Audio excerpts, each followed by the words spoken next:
Fitment ఇచ్చారు. కేసీఆర్ గారు ఉద్యోగుల కోసం ఆ రోజుల్లో మన తెలంగాణ ఉద్యమంలో పాల్గొన్నారని ఒక ప్రత్యేకమైన ఇంక్రిమెంట్ కూడా ఆనాడు కేసీఆర్ గారు ఇచ్చారు.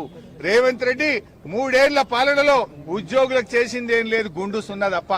ఇంకా డిఏలు పెరిగినాయి, బకాయిలు పెరిగినాయి. రిటైర్డ్ ఉద్యోగులకు ఈ రోజు బకాయిలు రానటువంటి పరిస్థితి ఏర్పడతా ఉంది.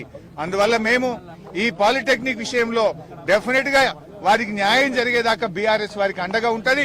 ఇవాళ పాలిటెక్నిక్ విద్యార్థుల పట్ల ప్రభుత్వం కర్కశంగా వ్యవహరిస్తా ఉంది.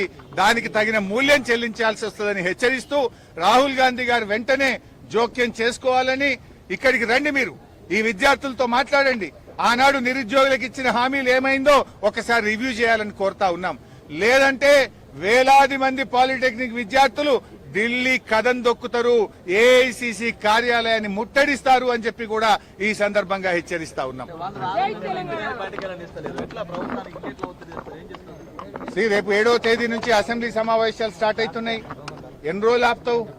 అటు పిల్లల్ని గోసబెడుతున్నావు అన్నం పెట్టకుండా, ఇవాళ మమ్మల్ని గోసబెడుతున్నావు నువ్వు. ఏంది అరెస్టులు? అంటే ప్రజాస్వామ్యంలో ప్రతిపక్షానికి ప్రశ్నించే హక్కు ఉండదా? ఇలా ప్రశ్నిస్తే ప్రతిపక్షం గొంతు నొక్కుతా ఉన్నావు, ప్రతిపక్షాల మీద అక్రమ కేసులు పెడతా ఉన్నావు. బట్ దీనికి ఏదో ఒక రోజు తగిన మూల్యం చెల్లించాల్సి వస్తుంది. ప్రజలు తిరగబడతారు, జాగ్రత్త అని చెప్పి కూడా హెచ్చరిస్తా ఉన్నారు.